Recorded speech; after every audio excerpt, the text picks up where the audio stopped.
कने की कलकत्ता जाता है। हाँ अरे वो ये हमार बलमुआ रहेले। हाँ तनी समाचार ले है कल के तोर बलमुआ के नहीं खिची ना का नाम हो क्या अब तो नाम धरही के नहीं खे ना और नाम धरही के नहीं खे ना वो घड़ी वही समय रहल है। हाँ जवाना हमनी के जिंदगी में ढेर परिवर्तन अपना अनुभव बताओ तनी बहुत परिवर्तन हो गई। हाँ। 2 पीढ़ी के बाद कोनो वही के हर बैल से खेत जोता तो कोई ना पति आई ना परिवर्तन भइल है। ट्रैक्टर चले लगा खेत में हाँ कोई पति आई पहले के बेटी बहन सिंदूर यहाँ से यहाँ तक लंबा लोग लगावे काहे खाती हमरा बलमुआ के उम्र लंबा होके आजो छठ व्रत में देखो हिया से की लोग हिया आज कहाँ सब कोई लगावत जी परिवर्तन हो गए। आज तो नौका डिजाइन में सिंदूर के उंगली से छू देता लोग। अब बब का कटवा के ये चाप देता धो देता लोग ये बुझबुझी छोड़ दो चाहे उस साइड में फाड़ के लोग टिक देता अपना भातार के बाईपास देता कि पीछे बड़ी भीड़ चलता तो साइड से निकल जाए। उस समय के भिखारी ठाकुर रहने को गीत निकले रहे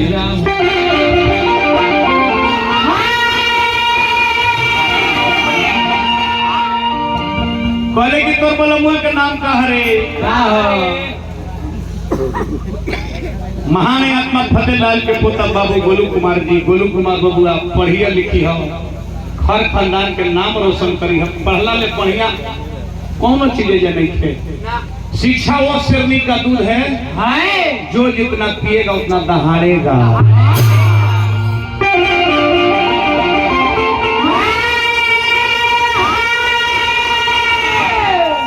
नाम नहीं के धरे के मेरे हर बताओ तारी अपने बलमुआ के परिचय देखी भिखारी ठाकुर की रचना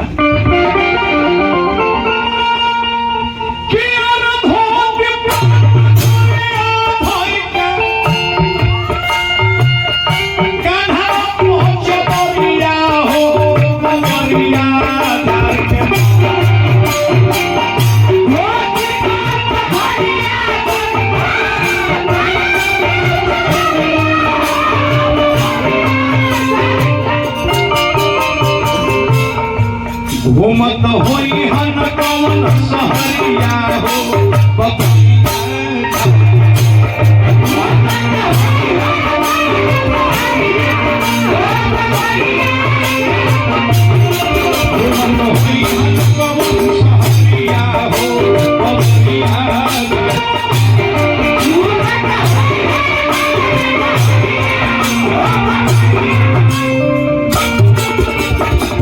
आई हो भिखारी ठाकुर पड़ोसी के थरिया दाल भात तरकरिया हो लहरिया उठेला रही तन करितन देवनरिया हो कहत भिखारी मनवा करे हर घरिया हो उमरिया भर के ना देखत रहती भर नजरिया। ई बात के कि भाव में गायत्री ठाकुर भी गइले ओहू पर गइले ई मृत लोग गायत्री ठाकुर बहुत गीत गौले एगो तो गौले कि भगवान राम वनवास गइली तो जंगली लोग देखल उनका के राम लक्ष्मण सीता के कोल भी कह जला जंगली लोग के आदिवासी लोग के कल क्या आई हो दादा एगो सखी कल क्या आई हो दादा लोग कहले कि गोर के ठीक बा संवर को कम नहीं फतेहलाल जी के परिवार में है विकास कुमार जी बड़े रुपए के पुरस्कार भाई के हार्दिक हार्दिक प्रणाम। देखिए कितना सुंदर गायत्री ठाकुर भिखारी ठाकुर के भाव में भाव बोली बहुत गीत बोले बनी भगवान राम के देखे कौ तरीके सखी लोग कहले कि गोर के ठीक संवर को कम नहीं वहाँ का रानिया के लूर नहीं थे वहाँ के गाँव के लोग के लूर नहीं थे ऐसा जुगल जोड़ी के बने भेजा दिला वही ऐसा लगा था लोग नवही वो लोग हुई तो कैसा लागत है के कोई के दूर ना भई कैसे कहले एगो सखी सीता जी से पूछिए ना गली जंगली सखी भगवान राम को रंगुरी की सरगतिया सखी उस समय का तो के लगे सीता जी इतना बढ़िया उत्तर देले बड़े कि आज लोग ना थी। सीता जी कहे बड़े कि संवरकू के गोरकू छोट भाई हुए इनका नाम लक्ष्मण है ये हमर लहुरा देवर लागे अपना बढ़िया पर उत्तर दी का ये घड़ी कोनो मेला बाजार में पति पत्नी घूमत होखे हाँ साथ है ना तो बाबू को संग कोनो नौकी पुष्टि के सब ये सब की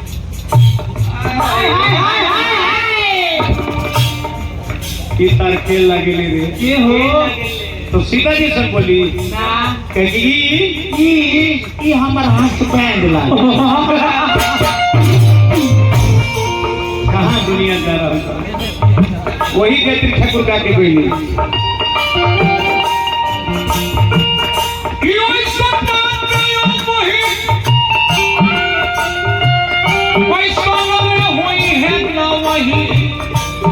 कौन रे कौन हे जो कवले का हरि का नाम हो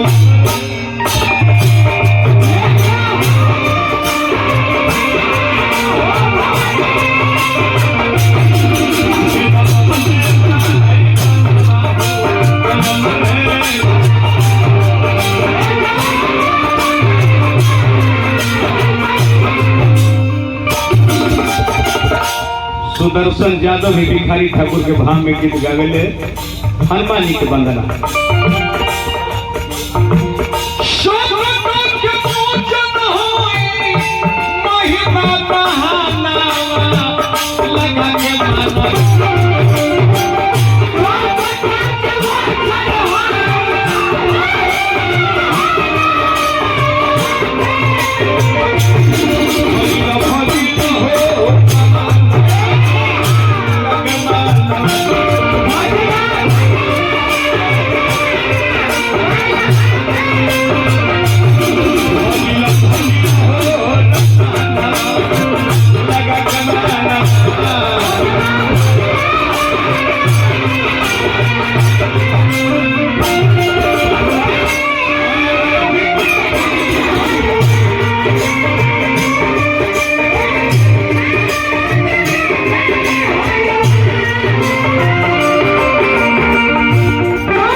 स्वर्गीय महानात्मा के देखी एक से धुरंधर फुलवारी में फूल फुलाइला फतेह नारायण जी के पोता गोलू कुमार वेट उठावे में 7वां साल के हाल में तेरे गोलू कुमार कहाँ बने तेरे भेजा गोलू बाबू तेरे यही तने हमनियों का दर्शन करब जा हमारे बिहार के तू गौरव हो गई लो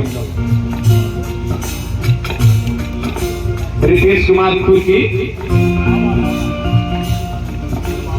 अच्छा उनके बाबा जी के याद में बड़े बड़े रुपए के पुरस्कार हार्दिक पाना लांघी के समुद्र खड़ी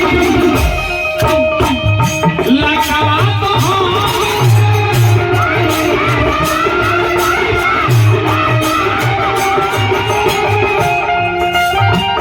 प्राण के बचवन धारा लाई के लखा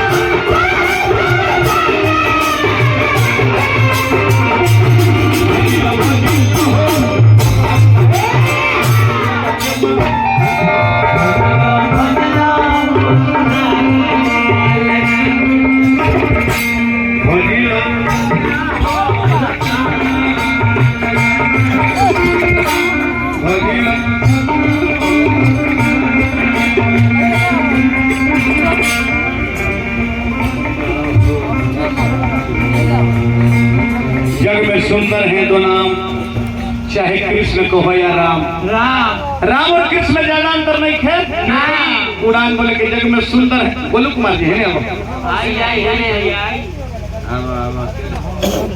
वेट उठाए हुए ये महान आत्मा फतेह लाल जी के पोता है गोलू कुमार के 7वां स्थान हमारे बिहार के गौरव भैनी। यही तरह पद और प्रतिशत ताली लगा के नौजवान के सम्मानित क्षेत्र के नाम रोशन कर दिले। जाए भगवान से कृपा हम करब कि तू अबरी में उम्मीद लगाओ जब प्रथम स्थान मिल जाए तो तोरा द्वार पर फिर में दिन आके हम गोनई जाके जाए। गोलू बबुआ के नाम पर जितेंद्र राय विजेंद्र राय जी पापा जी की ओर से पुरस्कार बात। बबुआ आपने मान सम्मान हम लोग का बिहार का गौरव रखे हैं, परिवार के खानदान राम नाम को रोशन किए हैं। हम लोग कभी करेजा चौड़ा हो गया, बहुत प्रतिशत मालिक बनौले रहे। जग में सुंदर है तो राम, चाहे कृष्ण कहो या राम और कृष्ण में ज्यादा अंतर नहीं थे। राम 12 काला अवतारी थे तो कृष्ण 16 काला अवतारी थे। राम पूर्ण अवतार थे तो कृष्ण परिपूर्ण अवतार थे। राम जन्म ले दिन में तो कृष्ण जन्म ले रात में। राम जन्म ले चैतन्योरिया में, कृष्ण जन्म ले भादो कन्हरिया में। राम जन्म ले महल में, कृष्ण जन्म ले जेहल में। राम जन्म ले सुख में तो जिंदगी बीतल दुख में, आ कृष्ण जन्म ले दुख में तो जिंदगी बीतल। यही अंतर है, वही नाम को बोला।